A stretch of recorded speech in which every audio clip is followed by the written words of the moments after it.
సంతోషం అండి, ఎందుకంటే పెట్టాలి కూడాను. Right right. మనోహర్ నాయుడు గారు మీ దగ్గర ఉన్న సమాచారం ఉందా? మనోహర్ నాయుడు గారు మీ దగ్గర సమాచారం ఉందా? ముఖ్యమంత్రి గారితో పాటు ఉప ముఖ్యమంత్రి లేదండి. బ్రహ్మనాయుడు గారు వాస్తవంగా అది నిజం అయితే బహుశా అయి ఉండొచ్చు, అయి ఉండదు అనుకుంటున్నాను. అది మేము కూడా ఇక్కడ ఈ సోషల్ మీడియాస్ ద్వారా విన్నాం తప్పితే ఇది నిజమైనటువంటి సమాచారం కాదేమో అనిపిస్తుందండి. Okay okay okay. Right right right. Lakshman గారు,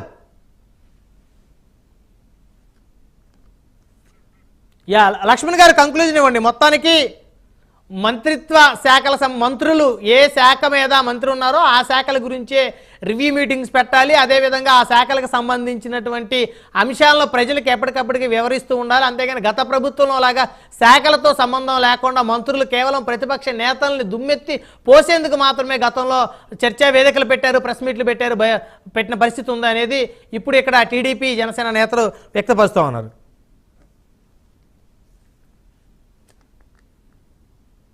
మీ వాయిస్ మీట్లో ఉంది, ఒకసారి అన్మ్యూట్ చేయండి.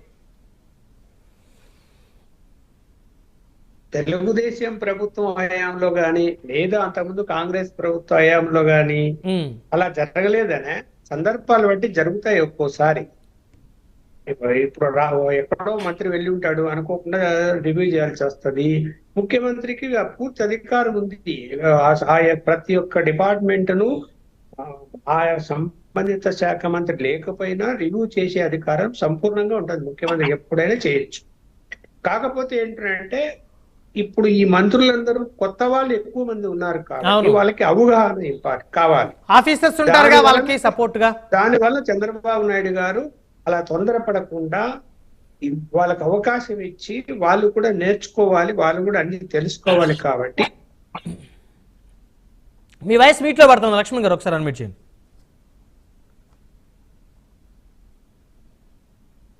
ఎలా ఉంటది, మంత్రి గారు అందుబాటులో లేరు, డిపార్ట్మెంట్ వాళ్ళు ఫోన్ చేస్తారు అనుకో, ఎక్కడి నుంచో రావాలి, రివ్యూ అవసరం ఉంది, చేస్తాడు ముఖ్యమంత్రి. చేసిన తర్వాత సమాచారం ఇస్తారు. లేదా మంత్రి తర్వాత వచ్చి ముఖ్యమంత్రిని కలుసుకొని అన్ని వివరాలు తెలుసుకుంటాడు. డిపార్ట్మెంట్ వాళ్ళను ఆయన కూడా తర్వాత వచ్చి డిపార్ట్మెంట్ వాళ్ళు పిలుచుకొని అన్ని విషయాలు తెలుసుకుంటాడు. అంటే అడ్మినిస్ట్రేషన్ లో ఫాస్ట్ గా నడవాలనుకున్నప్పుడు అన్ని ఒక్కోసారి కుదరవు. కాకపోతే ఏంటంటే జగన్మోహన్ రెడ్డి గారు జనంలోకి అలాంటి సిగ్నల్ ఇచ్చాడు. ఏంటి, ఇప్పుడు ఎందుకు సకల మంత్రిత్వ శాఖలు సజ్జల రామకృష్ణారెడ్డి అనేటువంటి పేరు ఎందుకు వచ్చింది అంటే అన్నిటికీ ఆయనే స్పందించేవారు కాబట్టి ముఖ్యమంత్రి గారు స్పందించాల్సిన అంశం మీద ఆయన స్పందించేవారు, మంత్రులు స్పందించాల్సిన అంశం మీద ఆయన స్పందించేవారు. ఏ శాఖ మంత్రి ఆ శాఖ సమాచారం చెప్పాలి, జవాబు చెప్పాలి, ప్రభుత్వ పరంగా మాట్లాడాలి తప్ప అలా కాకుండా ఆయన సలహాదారులు దేనికి, ఆయన సలహాలు ఇవ్వాల్సినటువంటి అంశం ఏమిటి, అవన్నీ వదిలేసిపోయి కేవలం ఆయన చుట్టూ ఉన్న జగన్మోహన్ రెడ్డి గారి చుట్టూ ఉన్న 3-4 మాత్రమే హ్యాండిల్ చేస్తున్నారు అన్ని కూడా అని, అలాగే సీఎంపీసీలో ఉన్న ఒక అధికారి మొత్తం హ్యాండిల్ చేస్తున్నాడు అని ఇప్పుడు మేము చెప్పడం కాదు, మనం చెప్పడం కాదు, వైఎస్ఆర్సీపీ నాయకులే గత వారం నుంచి వీడియోలు వస్తున్నాయి కదా, వాళ్ళే ఆవేదన వ్యక్తం చేస్తున్నారు కదా. ఎవరు చెప్పడం ఎందుకు, వాళ్ళే చెప్తున్నారు కదా. మాకు ఫ్రీడమ్ లేదు, ముఖ్యమంత్రి అపాయింట్మెంట్ కూడా మాకు లేదు అని చెప్పారా లేదా, చెప్పారు కదా.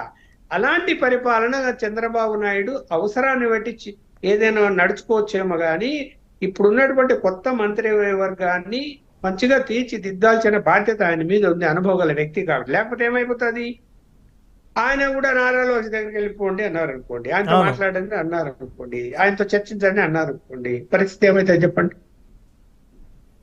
సజ్జలు విమర్శించినట్టే రేపు లోకేష్ గారిని కూడా విమర్శించే పరిస్థితి వస్తుంది కదా. రైట్, చూద్దాం. వారి కొత్త మంత్రులు 17 మంది కొత్త మంత్రులు ఉన్నారు కాబట్టి మరి ఉత్సాహంగానే పనిచేసే అవకాశం ఉంటుంది. చాలా వరకు యంగిస్టర్స్ అంటే మొదటిసారి ఎమ్మెల్యే అయినటువంటి వ్యక్తులు కూడా చాలా మంది ఉన్నారు. అదేవిధంగా యంగ్స్టర్స్ కూడా ఉన్నారు గత ప్రభుత్వంతో పోల్చుకుంటే. సో మొత్తానికి వారు ఏ విధంగా వారి శాఖల మీద పట్టు సాధిస్తారు, ఏ విధంగా మరి వారి బాధ్యతను వారు నిర్వర్తిస్తారు అనేది తెలియాలంటే ఖచ్చితంగా కొన్ని రోజులు మనం వారికి సమయాన్ని ఇవ్వాల్సినటువంటి అవసరం అయితే ఖచ్చితంగా ఉంది. రైట్, సమయం లేదండి. ధన్యవాదాలని చర్చలో పాల్గొన్నందుకు వెన్నపూస రవీంద్ర రెడ్డి గారు, వైఎస్ఆర్ కాంగ్రెస్ పార్టీ నాయకులు, బండారు మనోహర్ నాయుడు గారు, తెలుగుదేశం పార్టీ